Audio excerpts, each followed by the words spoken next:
இன்னைக்கு வந்து எல்லாருடைய வாழ்க்கையிலும், அதாவது சினிமா வாழ்க்கையில் இன்னைக்கு எல்லாருக்கும் பெரிய ஒரு கருப்பு நாள், பெரிய துக்க நாள். அதாவது சினிமாவே என்னன்னு எனக்கு தெரியாது. நான் ரொம்ப சாதாரண ஒரு குடும்பத்தில் பிறந்து வளர்ந்து என்னை வந்து ஒரு மைமிங் பண்ணலான்னு சொல்லி தான் என்னுடைய வீட்டிலேருந்து ஒரு அங்கிள் கூட்டிகிட்டு வந்து கலைமணி சார்கிட்ட பரிச்சயப்படுத்தி அவர் மூலமாக எனக்கு என்னுடைய குருநாதர் கிடச்சி 2 பிதாக்கள். கலைமணி சார் ஃபஸ்ட்டு, 2வது என்னுடைய குருநாதர் பாரதராஜா சார், 3வது பாலச்சந்தர் சார்.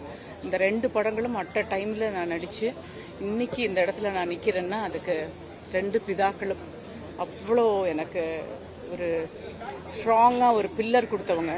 கடலோர கவிதைகள் ஷூட் பண்ணிகிட்டே இருக்கிற டைமில் ஒரு 15 டேஸ் கழித்து கவிதாலயிலேருந்து ஃபோன் வர டைமில் அவர் சொன்னார், எங்கள் குரு சொன்னார், நீ கண்டிப்பாக என்னுடைய நண்பன் படத்தில் நடிக்கணும்னு. அதுதான் புன்னகை மன்னன். ஸோ வந்து கடலோர கவிதைகளும் சரி, புன்னகை மன்னனும் சரி எனக்கு சேம் டைம் அவ்வளோ ஒரு பெரிய கிராஃப் கொடுத்தது. இன்றைக்கி வந்து இவ்வளோ பெரிய வித்வானோடைய படங்கள் நாங்கள் பண்ணியிருக்காட்டினா இன்றைக்கி உங்களுக்கு யாருக்குமே தெரிஞ்சிருக்காது. இந்த மோர் தென் 38 இயர்ஸ்க்கு மேலே நாங்கள் வந்து இந்த உலகத்தில் இருக்கோம், இந்த ஃபீல்டில் இருக்கோம். இன்றைக்கி இத்தனை லாங்குவேஜ் ஆக்ட் பண்ணியிருக்கேன்னு சொன்னால் என்னுடைய குரு தான் அதுக்கு காரணம். ரொம்ப நாளுக்கு முன்னாடி பிஆர் ஹாஸ்பிட்டலில் அட்மிட்டாக இருந்தார். அப்போ என்னை கூப்பிட்டு என்கிட்ட சொன்னார், எனக்கு உங்கள் ஊர்லலாம் கஞ்சி இந்த மாதிரி சம்மந்தி எல்லாம் பண்ணுவாங்கள்ல, அதை செஞ்சு எடுத்துகிட்டு வான்னு சொன்னார். எடுத்துகிட்டு போய் பார்த்தேன். என்னை ரொம்ப நல்லா ப்ளஸ் பண்ணார். கரெக்டு சமயத்தில் கல்யாணம் பண்ணிக்கிட்டேன், கரெக்டாக குழந்தை பெற்றுக்கிட்டேன், நல்ல பேரோட ரெப்புடேஷனோடு இருக்கேன். அது எனக்கு ரொம்ப பயங்கரமாக எனக்கு ரொம்ப பிடிச்சது. உங்ககிட்ட you are very discipline and good ஒரு கேரக்டர்னாலே வெரி இன்னசென்ஸ் அப்படின்னு சொல்லுவார். அந்த ஃபர்ஸ்ட் படத்தில் எனக்கு ஒன்றுமே நடிக்க தெரியாது. எங்கள் டைரக்டர், எங்கள் குருநாதர் வந்து என்னுடைய பிதா வந்து என்ன ஆக்ட் பண்ணி காமிச்சாரோ அது ஒரு 5 மினிட்ஸ், ஒரு 10 மினிட்ஸ் தான் நான் நடிச்சிருப்பேன்.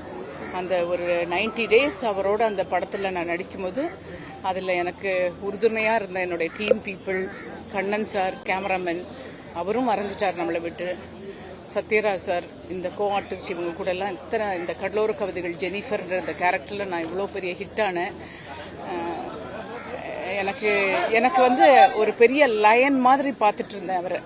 அப்படியே காலையில் 3 o'clock எந்திரிச்சு எங்கள் ஷார்ட்ஸ் எல்லாம் எடுக்க போயிடுவோம். அப்படி ஒரு லயனான இவங்கெல்லாம் ஒரு இப்போ ராதா மேடம் இருக்கட்டும், ராதிகா மேடம், ரேவதி, இவங்கெல்லாம் வந்து நிறைய கேரக்டர்ஸ் பண்ணியிருக்காங்க, நிறைய படங்கள் பண்ணியிருக்காங்க. ஆனால் நான் அந்த ஒரு படம் தான் பண்ணியிருக்கேன். அவருடைய படங்கள் அதுக்கப்புறமா எடுத்து நிறைய படங்கள் பார்த்தேன். அந்த படங்கள் வந்து பண்ணிட்டு இருக்கும்போது எனக்கு அப்புறமா தான் அவர் செஞ்ச நிறைய படங்கள் பார்த்துட்டு அதை பற்றியெல்லாம் நான் கேட்டிருக்கேன். ரொம்ப பிளஸ்டு. அவருடைய ஆத்மா சாந்தி அடையணும். அவரை வந்து இந்த கோலத்தில் பார்க்கவே எனக்கு பிடிக்கல. எனக்கு மனோஜ் போன உடனே அவர் ரொம்ப அப்படியே தகர்ந்து போயிட்டாரு. அவருடைய ஆத்மாவும் அவருடைய துணைவியார் ஜனனி அவங்களுக்கெல்லாம் வந்து ரொம்ப நல்ல சக்தி கொடுக்கணும், இதை தாங்கிறதுக்குள்ள சக்தி கொடுக்கணும்.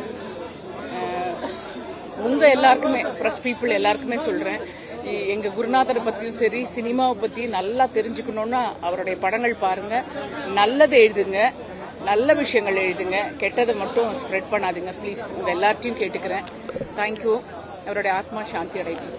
Thank you so much.